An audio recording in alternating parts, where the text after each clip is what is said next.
motivo do choro não ter espaço na televisão é porque ele já vinha perdendo espaço ao longo das décadas, inclusive no rádio, né? Se nós considerarmos a indústria fonográfica, né, lá atrás, nos anos 10, 20, né, quer dizer, o choro, os músicos de choro têm uma presença muito forte, né?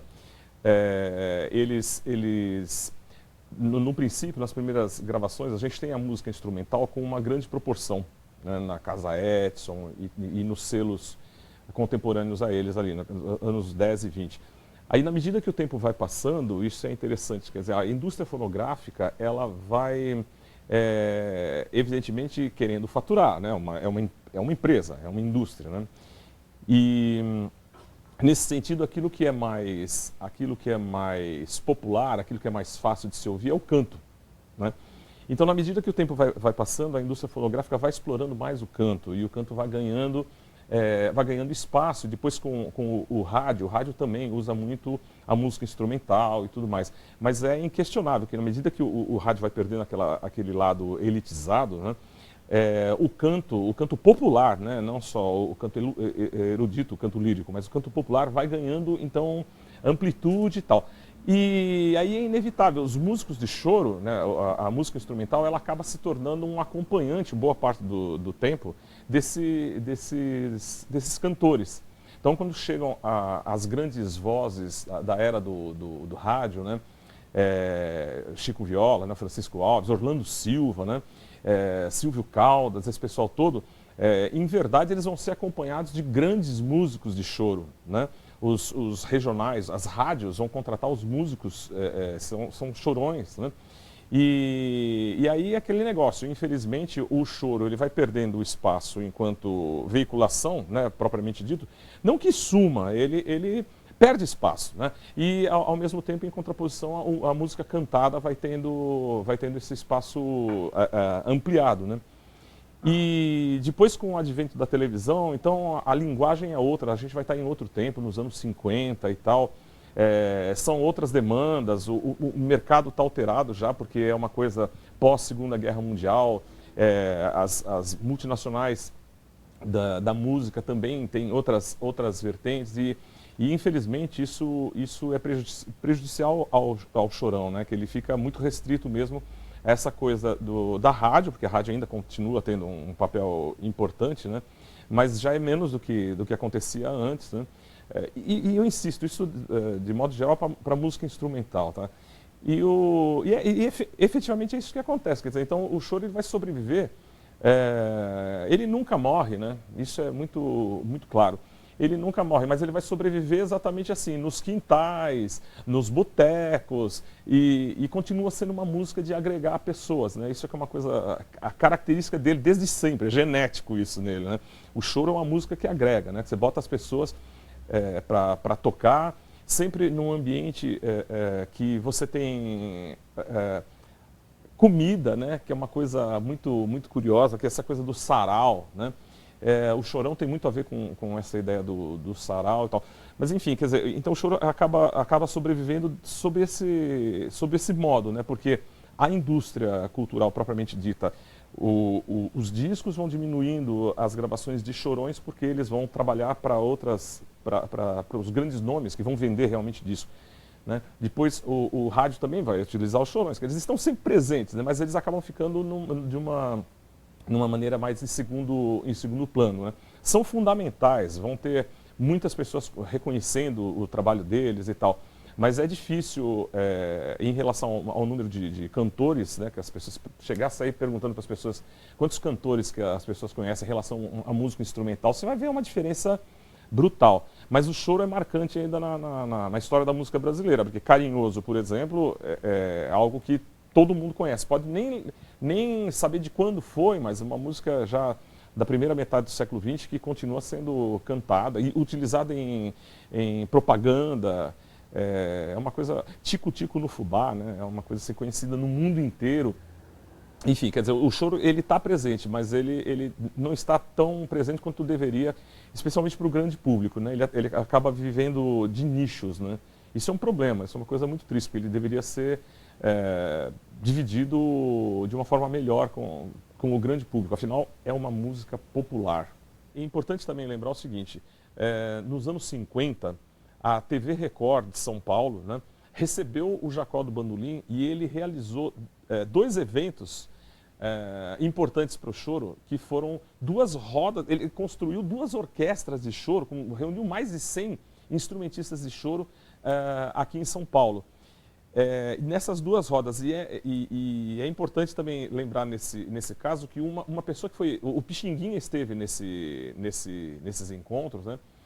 E o senhor Isaías era um garoto, ele e o irmão dele, Israel, né, violonista de 7 cordas, são 2 figuras importantíssimas do choro de São Paulo, eram 2 meninos na época que foram destacados para ir tocar lá na frente para todo mundo, na frente do Jacó e tal, então foi um momento histórico assim, né, para a televisão, que foi realmente o primeiro momento em que a televisão pegou o Chorões para destacar o Chorões. Foram 2 eventos, né, que aconteceram em meados dos anos 50.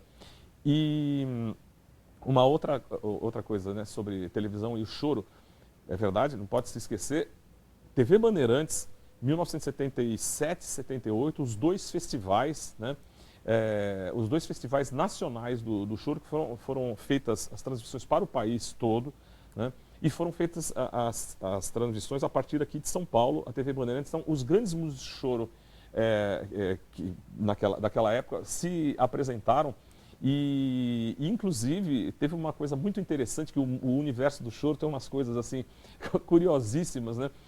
Tem um pessoal purista para chuchu, né, que não pode mudar, né, não pode tal. E nesses festivais houve a apresentação da Cor do Som, né, que era um grupo que naquela época estava sendo formado com o pessoal vinculado aos Novos Baianos, e eles traziam o Armandinho. O Armandinho, ele é um monstro. Armandinho Macedo, né, filho do pessoal do trio elétrico, Dodô e Osmar e tal. Ele é um grande músico e ele estava com a Cor do Som. E quando eles tocaram, o pessoal ficou assim assustadíssimo, que eles estavam introduzindo coisas do rock no choro e tal. Então, polêmicas que são importantes, mas eu acho que são coisas assim, extremamente válidas, porque isso também suscita trazer a garotada para próximo do choro, para desenvolver com o choro um laboratório de música. Isso foi muito importante, de fato. Bandeirantes, 1977, 78, os festivais de choro que foram transmitidos para o Brasil inteiro. Junto também com aqueles programas, como eu disse, né, do Júlio Lerner na TV Cultura, nos anos 70 e início dos anos 80, foram os momentos que o choro marcou na televisão. Eu acredito que, por exemplo, uma TV, como a TV Brasil, se a TV Brasil tivesse vontade de fazer, eu acredito que funcionaria muito bem. Sabe por quê? Por conta exatamente desse pipocar de experiências. Você vê, em São Paulo, o Clube do Choro está funcionando. Como eu disse, Londrina está funcionando, Belo Horizonte está funcionando, Santos está funcionando. E nós vamos tendo notícias assim, no Ceará as pessoas estão fazendo, na Bahia você tem gente fazendo, e em Recife, no Sul, né? Então, eu acredito que se você construir um programa de choro para efeito em nível nacional, você vai ter, primeiro que você vai ter músicos excepcionais, que tem uma molecada muito boa tocando, né? Isso é importante, né? Desenvolvendo técnicas novas e tal. Então, eu acredito que é um momento muito, muito propício, embora na grande mídia isso não apareça. Mas a gente vê pelas rodas de choro uma renovação muito, muito interessante. Então, um programa de televisão de choro seria extremamente válido e ajudaria muito nessa questão de ser um patrimônio brasileiro que precisa ser preservado. A gente não pode perder nossa memória. É identidade nacional. Acho extremamente válido, torço para que aconteça. O choro nos últimos anos, até mesmo pelos avanços da tecnologia, né? Eu quando fiz a pesquisa do livro Chorando na Garoa, né? Eu fui procurar um pouco saber como é que as pessoas estavam se articulando, né, para se encontrar, para tocar e tal. E eu percebi que um mecanismo assim, muito importante já era a internet, né? Então, a coisa de você receber os mails, né, através de e-mail e tal, quer dizer, as pessoas convidando, para ir em tal lugar e tal. Isso é interessante, porque você dispara isso para pessoas que são seus amigos, mas não são deles. Mas aí você pode ir para um lugar, você agiliza esse tipo de coisa. Então, eu percebi que muita gente, principalmente o pessoal mais jovem, né, acaba utilizando os meios modernos de comunicação. Isso acho que ajudou muito a veicular propaganda de bares. No Rio de Janeiro, eu me lembro, por agendas, ter feito umas pesquisas em cima disso. O pessoal usou muito a internet, assim, realmente, na medida que a internet foi se popularizando, o pessoal do choro se utilizou bastante disso. Agora, sob o ponto de vista da televisão, a gente tem assim que fazer mesmo uma saudação. A gente não pode esquecer o nome do Júlio Lerner, né, da TV Cultura. Durante os anos 70 e parte dos anos 80, ele foi uma pessoa assim, fundamental para manter o choro presente na televisão. A TV Cultura aqui em São Paulo tinha o programa dele, que ele utilizava o grupo do seu Isaías e seus Chorões, né, que é um dos grandes nomes da história do choro de São Paulo, né? Então, o seu Isaías e também o grupo do Evandro, do Regional do Evandro. E ele recebia pessoas do Brasil, né, que vinham tocar com esses dois regionais, especialmente o regional do seu Isaías. E essas pessoas vinham, como eu disse, né, de todos os lugares do Brasil, porque você não tinha espaço na televisão para o choro, né? Se acontecia uma coisa muito fortuita, tal como uma novela que aconteceu, se não me falha a memória, em 77, que é uma novela da Rede Globo, que aí ela pegou carona no pretenso centenário do choro, né? E aí, como é aquela coisa de mercado mesmo, aproveitar que as pessoas, é meio modinha, né? Então, e entra nessa. Mas depois você vê, 77, 78, já começa a dar uma arrefecida, né? Então, em 77, 78, você tem um momento que a televisão explora isso, né? Além da TV Cultura, que não foi uma forma de exploração, era uma coisa que o Júlio Lerner era um cara apaixonado mesmo, e ele se juntava lá com o seu Isaías. O Fernando Faro é uma pessoa fundamental nessa história toda, né? O Fernando Faro, que fez inclusive o prefácio do meu livro, falecido há pouco, né? Ele também é uma pessoa muito importante com o MPB especial, e que depois se tornou o Ensaio, né? Mas o Júlio Lerner era um cara que ele se dedicava ao choro propriamente dito. O Fernando Faro também levou chorões, mas o Júlio Lerner fazia o choro dele, era uma coisa toda semana, né? E os músicos contavam com isso, né? Era uma coisa importante ter um convite do Júlio Lerner para ir à TV Cultura. E eu me lembro assim das entrevistas que os músicos falavam: nós mandávamos a fita para outros lugares do país, para as pessoas poderem repassar nas TVs e tal. Quer dizer, era uma coisa feita em São Paulo. E ela teve muitos anos, né, durante os anos 70, durante os anos 80, né, presente. Depois tiraram, né, da programação, o que é uma pena. Então, eu acredito que se as pessoas tivessem acesso ao choro, e ela automaticamente, acho que isso voltaria a ter mais gente ainda, porque, como você bem lembrou, ultimamente nós temos visto uma coisa muito boa, que é o reaparecimento dos clubes do choro, né? Então, nós aqui em São Paulo estamos aí num esforço para reestruturar o Clube do Choro. Já é a terceira vez, né, que o Clube do Choro aqui em São Paulo tenta ser reestruturado. A primeira experiência em São Paulo foi entre 76 e 77, com o pessoal do Sindicato dos Jornalistas, que deu uma força ali para tentar fazer a coisa acontecer. Ele até andou, mas depois, no início dos anos 80, a coisa não se sustentou e acabou. Depois, o seu Isaías, veja a importância dele, né? Isso tem que ser sempre muito bem frisado, né? Dar crédito a quem merece, né? O seu Isaías foi um camarada que peitou, junto, evidentemente, de outras pessoas do meio do choro aqui em São Paulo, para fazer o Clube do Choro de novo. Então, tentaram fazer a segunda edição do clube. E um monte de promessas: agora vai, gente de governo e tal, tentando, para dar uma força na coisa, né?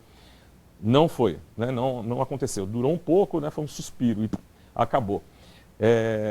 Depois, agora, nós, no ano passado, em meados do ano passado, de 2015, né, tivemos aí uma junção de coisas, de elementos favoráveis, né, que foi a reforma que foi concluída do teatro, que é um teatro municipal Arthur Azevedo na Moca, né, um teatro antigo já, de pelo menos 50, 60 anos tem o Arthur Azevedo, né, um teatro bem conhecido em São Paulo, né.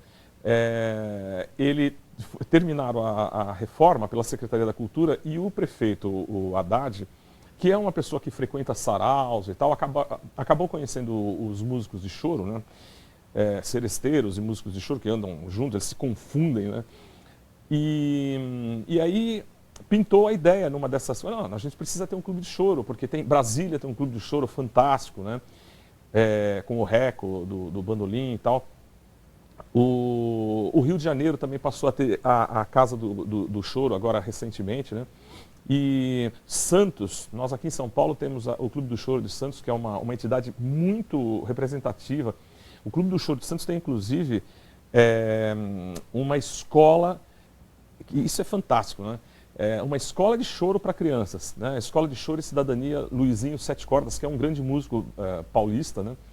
Vivo, né? Que é uma curiosidade também, você homenagear, dar o nome de escola a alguém ainda vivo, isso é uma coisa que não ocorre, né?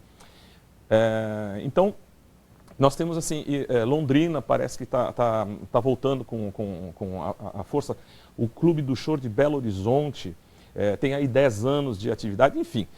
E pelo país afora a gente tem visto isso acontecer. Então, São Paulo também, pela importância que São Paulo teve na formação do choro, dos grandes músicos de choro, porque as pessoas assim, pensam muito que o choro é carioca, né? O choro é Rio de Janeiro. Você fala em choro é Rio de Janeiro.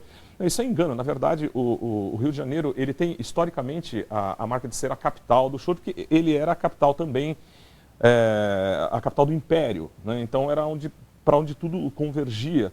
E isso continuou depois na República, porque o Rio de Janeiro continua a ser a capital republicana até no início dos anos 60, quando foi Brasília construída e tal. Então, assim, é inquestionável, as rádios, embora São Paulo também tenha surgido rádio logo depois, né? Mas o Rio de Janeiro, como capital, estrutura e tal, ela acabou concentrando. Então você percebe que muitos músicos do país vão para o Rio de Janeiro, né? Não que eles tenham nascido no Rio de Janeiro, mas eles vão para lá e, evidentemente, isso repercute de uma maneira muito, muito intensa, né? Enfim, quer dizer, essa a questão. E nós aqui em São Paulo também temos uma tradição de choro muito forte. Grandes nomes do choro são paulistas, e a gente tinha que ter um clube do choro, porque é evidente, é importante você ter um local para reunir as pessoas, que não sejam botecos, né? Porque nem todo mundo tem condições de pagar, né? E afinal de contas é uma atividade comercial. E o choro ele não é uma atividade comercial em princípio, ele é uma forma de associação de pessoas que gostam de música, né? E é importante você ter um espaço que você consiga cruzar com pessoas para aprender e tal. Por isso que a atividade do Clube do Choro de Santos é tão importante. Brasília tem isso também, né? Eles têm uma escola de choro. E é isso, né? Quer dizer, então a gente agora está nessa luta para manter o Clube do Choro de São Paulo, porque ele não é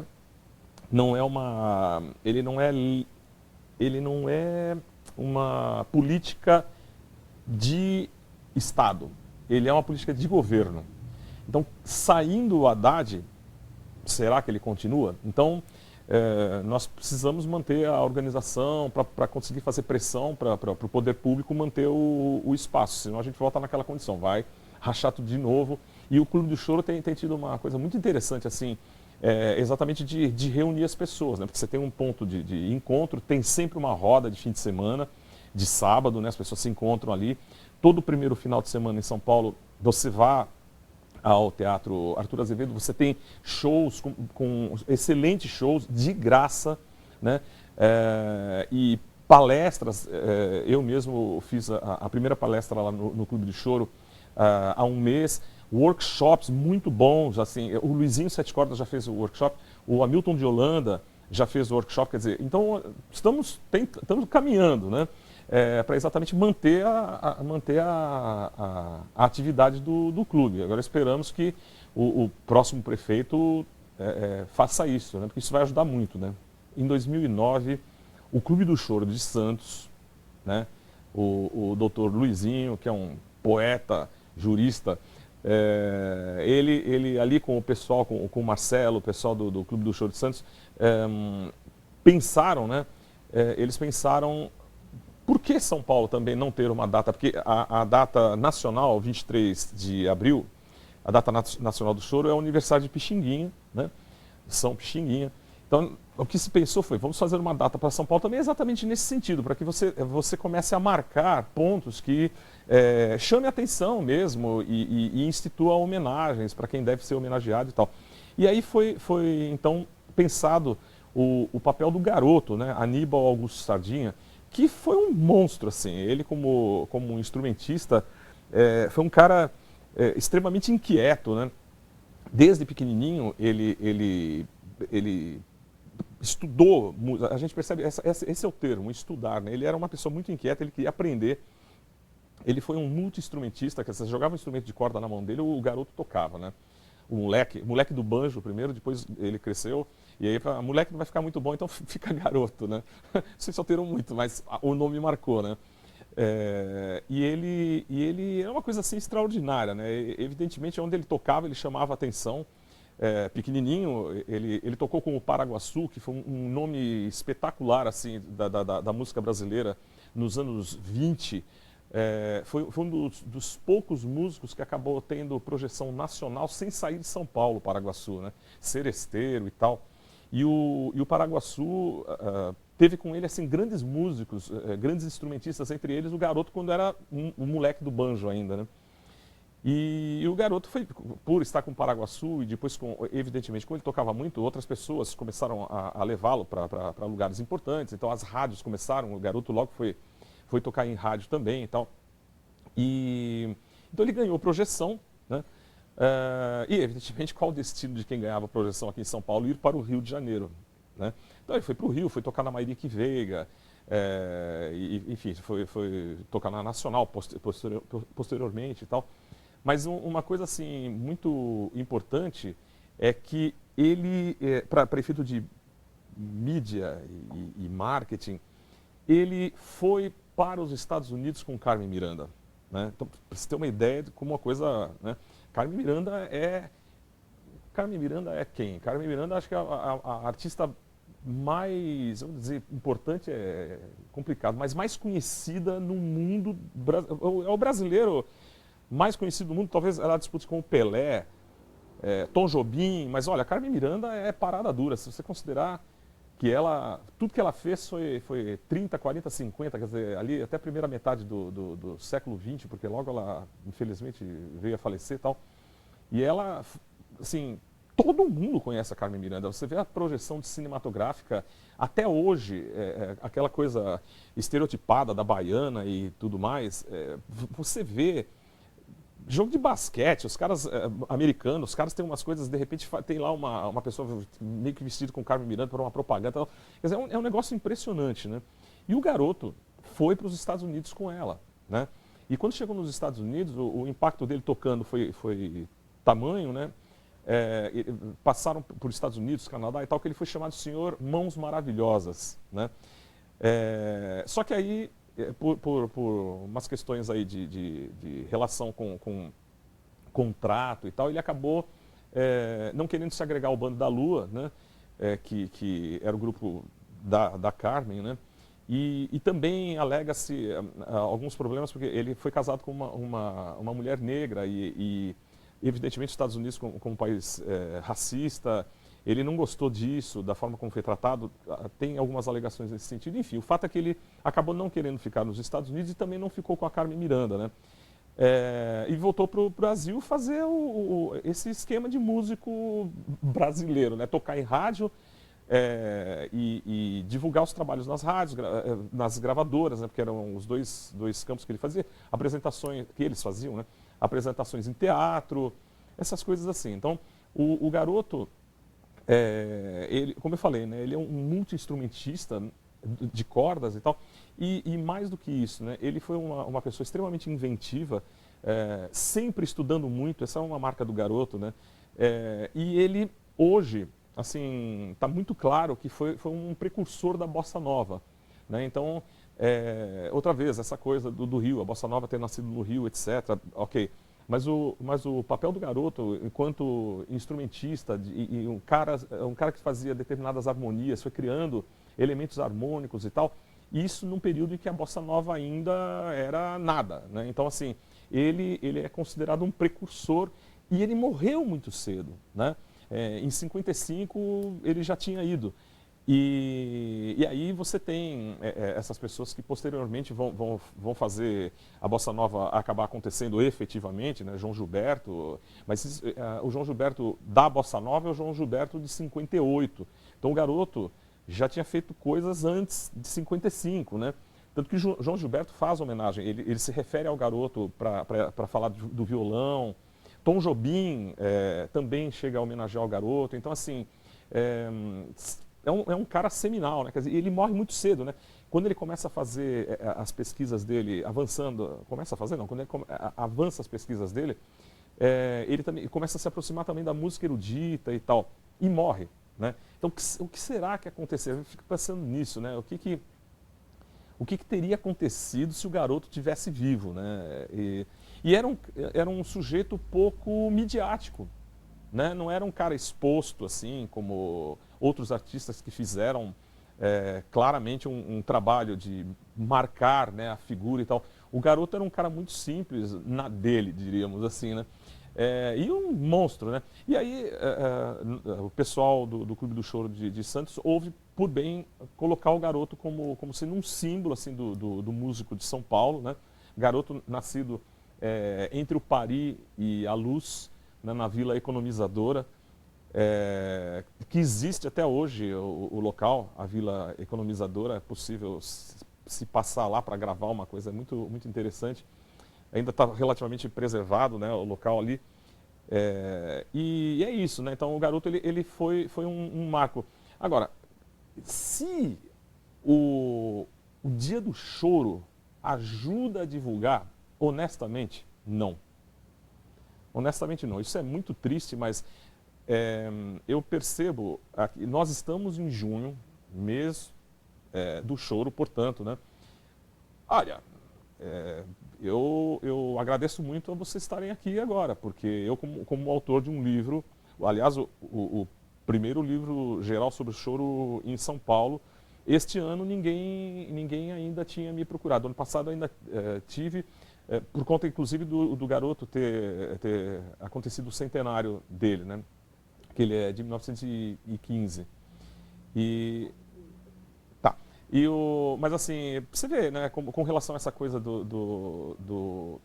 da data se marca, eu acho que esse negócio de efeméride marca muito para Dia dos Namorados, Dia dos Pais, Dia das Mães, porque você também tem um massacre midiático em cima disso.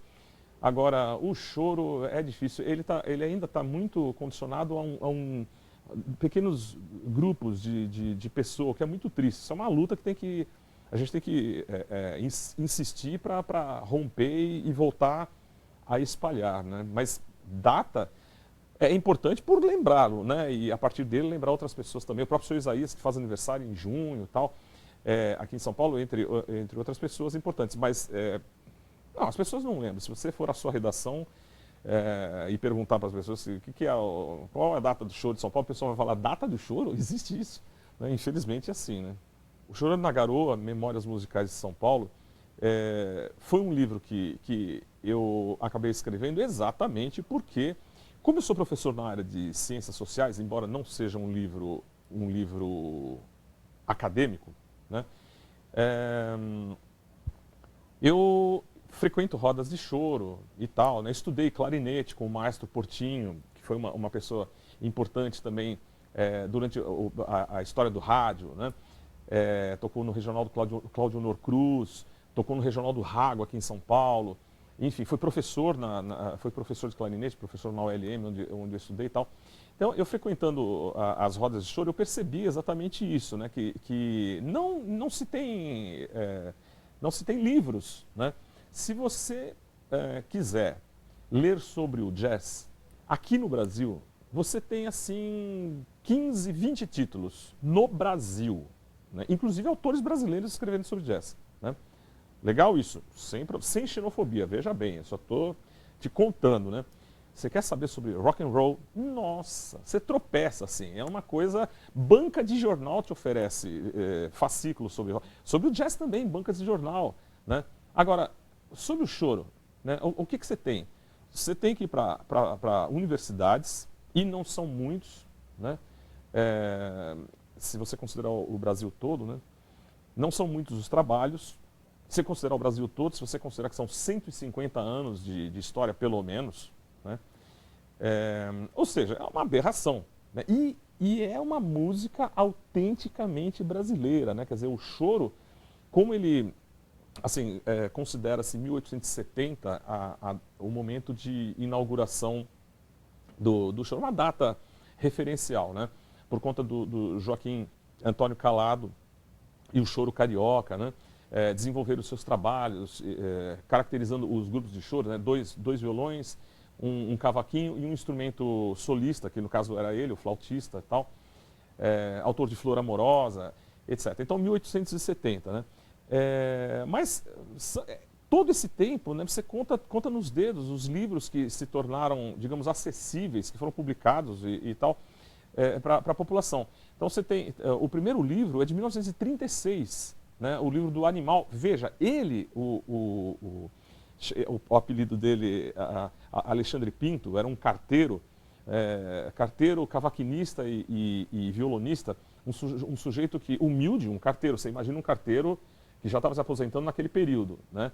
Então, um sujeito extremamente humilde, mas que ele teve uma percepção maravilhosa, que era exatamente perceber que não tinha nada sido guardado com aquelas pessoas com quem ele convivia, né? Então, ele pegou e escreveu um livro lindíssimo chamado O Choro, que foi uma homenagem aos chorões do seu tempo, né? Das primeiras gerações do choro. É um documento fascinante, né? Escrito de uma maneira meio tosca, que o Catulo, inclusive, reclama da forma como ele escreve e tal, mas é um documento maravilhoso, porque é a cara do povo, né? Ele é um personagem do povo e tal. Mas é um livro de 1936. Então, depois, você tem, ao longo do tempo, o livro do Rangel, que vai sair em 61, 62, Sambistas e Chorões. Né? Você tem o Ari Vasconcelos, que depois, dos anos 70 para os anos 80, ele vai escrever trabalhos assim importantes, o Ari Vasconcelos. Você tem o Tim Ourão, que não escreve especificamente sobre choro, ele escreve sobre a música brasileira e aí insere o choro no meio e tal. Enfim, e o trabalho do Henrique Casas, que eu acredito que seja o mais conhecido, que as pessoas, porque inclusive a distribuição da editora dele é muito boa, isso ajuda, né? Além dele ser um grande músico, um grande pesquisador, especialmente, né? Mas, e aí, né? Quer dizer, você não enche duas mãos com trabalhos assim, né? Eu digo trabalhos gerais. Você tem, aqui em São Paulo você tem algumas biografias do Garoto, né? Você tem a biografia do Garoto, você tem a biografia do Zequinha de Abreu, do Armandinho Neves, que é um trabalho de dissertação de mestrado, mas veja, é uma dissertação de mestrado e é uma biografia. Se você perguntar, eu gostaria de um livro geral sobre o choro e tal, você tem que recorrer a esses volumes, e que basicamente você tem aí o livro do Henrique Casas, que teve novas edições e tal, que está aí no mercado, de modo geral. E uma coisinha ou outra que às vezes pipoca assim.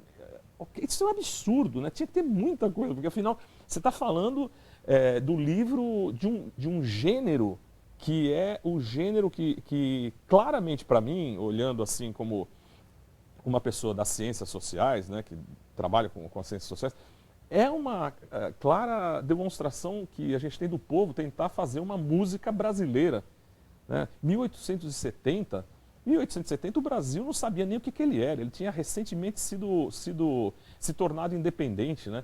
Você percebe que as correntes literárias ali naquele momento estão estudando o que é o Brasil, né? Que é uma coisa...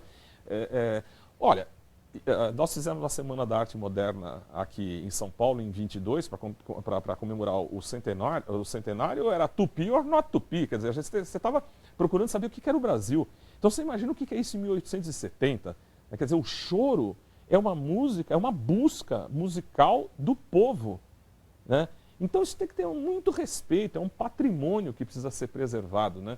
Por isso que tem que ter programas sobre o choro, né? Tem que instigar o choro, não para cristalizá-lo, para todo mundo ficar tocando como Calado, Pixinguinha, a grande Chiquinha Gonzaga, que além de chorona foi uma feminista, né? Ernesto Nazaré, que é um gênio, né? Não para tocar como ele, como Jacó mesmo, que já é um cara, já uma personalidade do choro mais avançado, né? Que já entra os anos 60 e tal. Não, início dos anos 70. Não, Valdir Azevedo, né, que vai contribuir inclusive para fazer o Clube do Choro de Brasília. Não, você tem que exatamente instigar a ter mais gente tocando para que as pessoas sejam criativas e reúna mais pessoas e utilize o choro como elemento de criação, como campo de criação e tal. A gente não pode ficar cristalizando também o choro, mas é preciso divulgar, né? É preciso divulgar. E, como eu estou lhe dizendo, é um patrimônio nacional. Né? É o primeiro gênero urbano musical brasileiro. E é um gênero, muita gente acha que é um gênero erudito. Minha gente, isso está errado. O choro é música popular. Isso é uma prova da capacidade criativa, cultural fabulosa que tem o povo brasileiro. Né? O choro, com todas essas dificuldades harmônicas, essas melodias difíceis e tal, as pegadinhas, isso é a cara do músico brasileiro. Músico que tocava de ouvido, né? Isso é uma coisa sensacional. Né? Esse país tem tudo para dar certo, tem que acreditar. Frequentando as rodas de choro, eu fui percebendo exatamente isso, que além de não ter material, né, bibliográfico, assim, com facilidade, as pessoas foram morrendo e foram perdendo as memórias. Né? Porque o chorão só toca, não fala. Né? Então, eu pensei, poxa, seria importante registrar esse universo, né? Essa questão, esse mundo. Né? E aí foi que, então, eu pensei, vou me lançar à luta. Nós conseguimos a Lei Rouanet, mas veja, assim, é uma coisa impressionante. Montamos um projeto educacional para fazer o livro e também dar palestras, ir para a escola e fazer palestras, levar músicos e tal. Nós batemos na trave em várias ocasiões, um monte de tapinha nas costas, mas acabamos sendo sempre preterido por alguma outra coisa, porque é aquela velha história, né? Projeto, na Lei Rouanet, as empresas querem também uma coisa que divulgue fácil e tenha retorno imediato, né?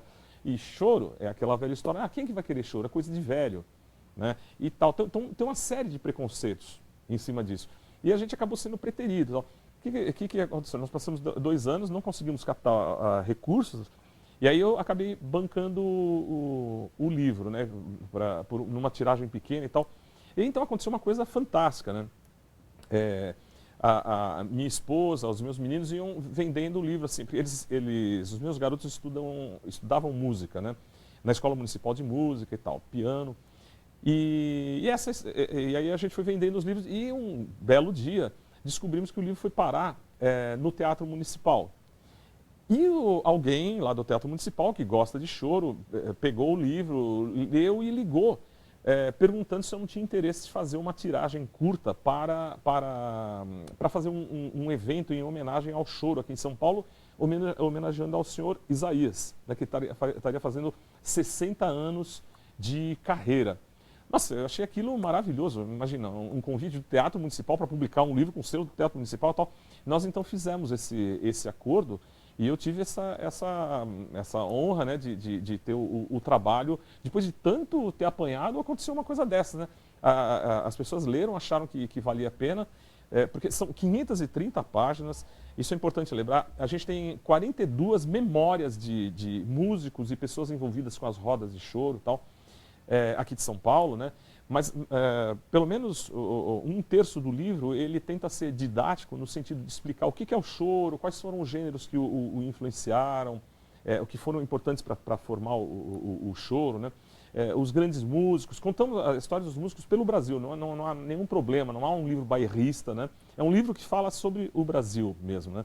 E tivemos isso, né? A publicação pelo Teatro Municipal, que foi uma coisa muito boa. E agora, neste ano, eu negociei com a Biblioteca Louis Braille para que se passasse esse livro para audiolivro, né? Porque como durante um tempo eu cantei também em coral e tudo mais, né? E o número de deficientes visuais que são ligados em música é uma coisa assim fantástica, né? E eles sempre reclamam que na biblioteca tem dificuldade de ter livro de música, tal, tal, tal.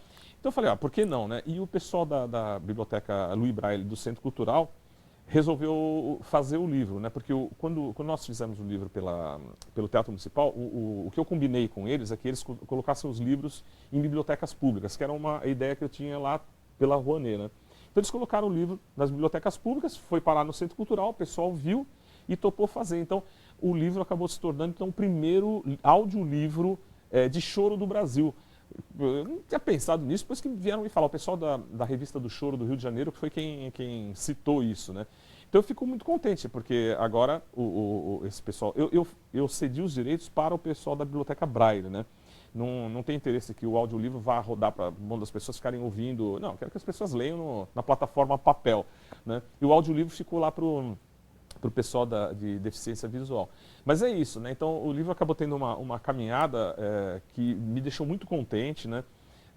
Fomos a Brasília, inclusive, conhecer o pessoal do Clube do Choro, a Rádio Câmara de Brasília fez um programa conosco sobre isso. O pessoal do Luiz Nassif, que além de jornalista, também é um grande chorão, pesquisador, nós fizemos um programa com eles também. Assim. Quer dizer, o reconhecimento foi muito bom. E o Rui Godinho me fez uma honraria também, que eu agradeço muito, que ele falou, hoje é a Bíblia do Choro no Brasil. Né? Falei, nossa, que responsabilidade, né? Mas no fundo é um livro de homenagem aos músicos, né? Não é um livro acadêmico. Então, quer dizer, qualquer pessoa pode ler tranquilamente, né? Não é uma linguagem pesada e tal, que é exatamente para você facilitar o acesso da população, porque o choro é uma música popular. É isso.